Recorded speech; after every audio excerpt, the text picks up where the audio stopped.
পরিবারের একটা অংশ, তারই অংশ হিসাবে এই দলের প্রতি আপনাদের মায়া থাকার কারণে এই দলকে ভালোবাসেন বিধে আপনারা আজকে সবাই এখানে আছেন, এই অঞ্চলের নেতৃবৃন্দ। আপনাদের বাংলাদেশ জাতীয়তাবাদী দলের পক্ষ থেকে সংগ্রামী শুভেচ্ছা অভিনন্দন। আজকের এই অনুষ্ঠানের আমাদের মাঝে উপস্থিত আছেন সন্দ্বীপ উপজেলা বিএনপির সাবেক সাধারণ সম্পাদক, সাবেক ছাত্র নেতা জামশেদুর রহমান জামশেদ।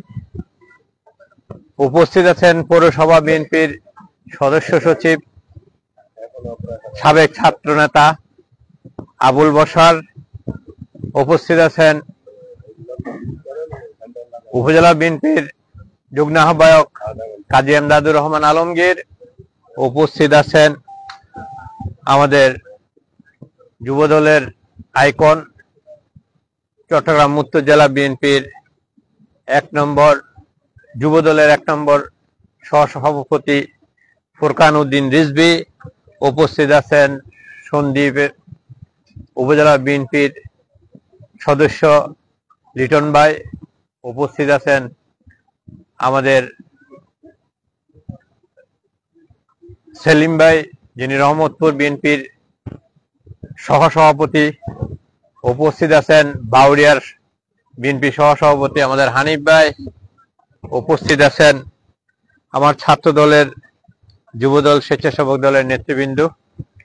একজন দুজনের নাম নিলে সবাই অনেকক্ষণ ধরে দাঁড়িয়ে আছেন, তাই তাদের নাম নিচ্ছি না, তারা যাতে মন না খারাপ করে, আমি এটুকু আশা করব তাদের কাছ থেকে। উপস্থিত আছেন এই অঞ্চলে যারা বিএনপি করেন তারা সকলে। আমি হয়তো বা অনেকের নাম জানি না, তাই বলতে পারি নাই। আগামীতে আস্তে আস্তে সবার নাম জানবো, বলতে পারবো, সবাইকে ব্যক্তিগতভাবে আস্তে আস্তে চিনবো, এটাই নিয়ম। আপনাদের মাঝে আসছি, আজকে অনেকের চেহারা দেখে গেছি, কালকে আস্তে আস্তে নাম ধরে ডাকতে পারবো বা নাম জেনে যাব।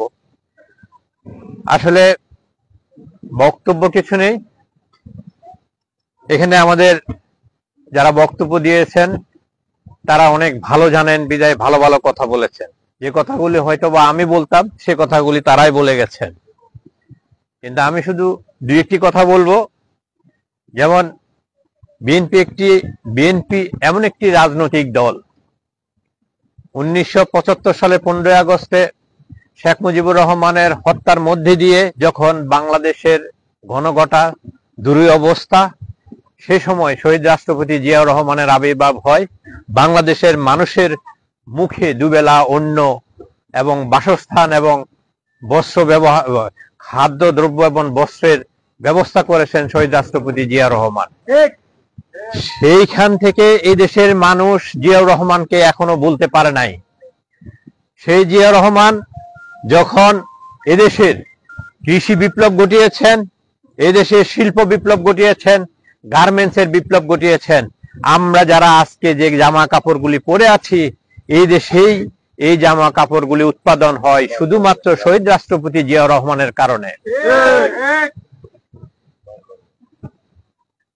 আমাদের পার্শ্ববর্তী দেশের রোশানলে যখন বাংলাদেশ একটি সিঙ্গাপুরের মতো রূপান্তরিত হওয়ার পর্যায়ে চলে যাচ্ছিল, তখন ঈর্ষান্বিত হয়ে শহীদ রাষ্ট্রপতি জিয়াউর রহমানকে সেদিন হত্যা করে তারপরে স্বৈরাচার এরশাদের উত্থান হয়ে বাংলাদেশে একটি দুর্নীতিগ্রস্ত একটি বাংলাদেশ যখন তৈরি হয় সেদিন এরশাদের শাসনামলে, তখন বাংলাদেশ আবার একটি দুঃসময়ে যখন অতিক্রম করে, ঠিক সেই সময়ে দেশনেত্রী বেগম খালেদা জিয়ার আবির্ভাবে এই দেশে আবার মানুষের মধ্যে একটি শান্তি প্রতিষ্ঠিত হয়। দেশনেত্রী বেগম খালেদা জিয়া, তারই ধারাবাহিকতায় দেশনেত্রী বেগম খালেদা জিয়া আবারও রাষ্ট্র ক্ষমতায় আসে। এই দেশ এবং এই দেশের মানুষকে শান্তিতে, এই দেশকে সন্ত্রাস মুক্ত করেছে। আপনারা জানেন নিজের দলের সন্ত্রাসীদেরকে উনি কিন্তু ক্ষমা করেননি, ছাড় দেননি। শুধুমাত্র এদেশের মানুষের শান্তিতে রাখার জন্য,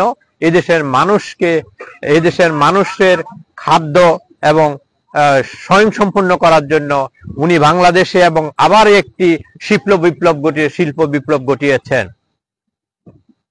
খালেদা জিয়াই তো এদেশে কৃষি কৃষি ভর্তুকি দিয়েছেন। খালেদা জিয়া এই দেশের ছাত্র ছাত্রীদেরকে বিনামূল্যে পড়ার ব্যবস্থা করে দিয়েছেন।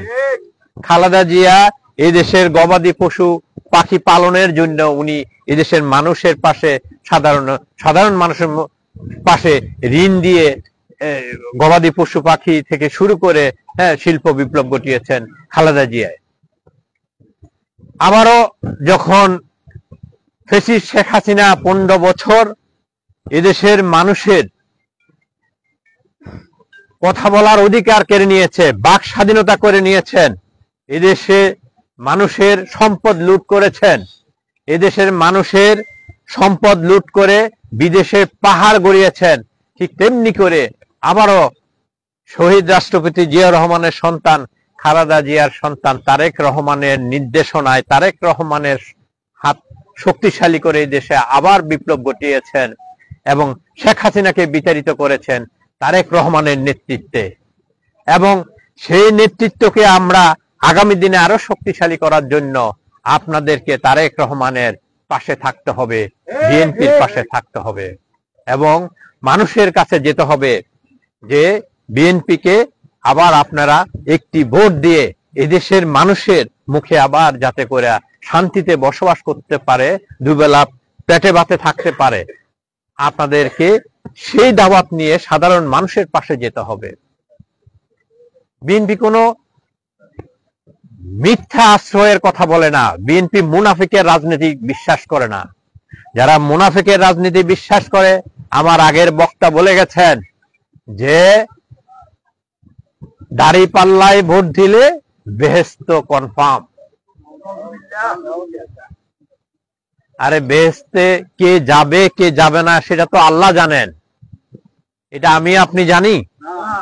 তাহলে এই ধরনের মুনাফিকি কথা বলে মানুষের কাছে কেন যেতে হবে? আপনারা দেখেননি শহীদ রাষ্ট্রপতি জিয়াউর রহমান এসেছে, খালেদা জিয়া এসেছে, মানুষের পাশে থেকেছিল বিদায় এসেছে। এদেশের মানুষের পাশে বিএনপি সব সময় ছিল, আগামীতেও থাকবে। বিএনপি এমন একটি রাজনৈতিক দল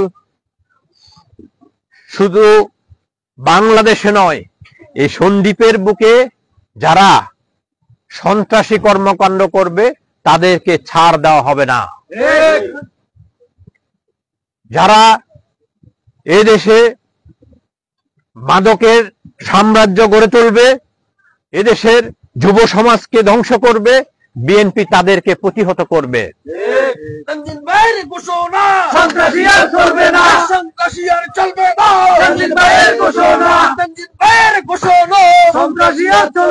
বিএনপি এমন একটি রাজনৈতিক দল যেখানে আপনাদের কাছে গত 15 বছর ফ্যাসিস্ট আওয়ামী লীগ সরকারেরা আপনাদের কাছ থেকে যেভাবে চাঁদা তুলেছে, সন্ত্রাসী করেছে, বিএনপি সেই সন্ত্রাস এমন চাঁদাবাজদের নির্মূল করবে। যদি আপনাদের কাছে যদি এই এলাকার কারো কাছে যদি কেউ চাঁদা চায়, কেউ সন্ত্রাসী করে, আমরা যারা বিএনপি আছি আমরা সহকারে আপনারা যারা বিএনপি আছেন তা প্রতিহত করতে হবে।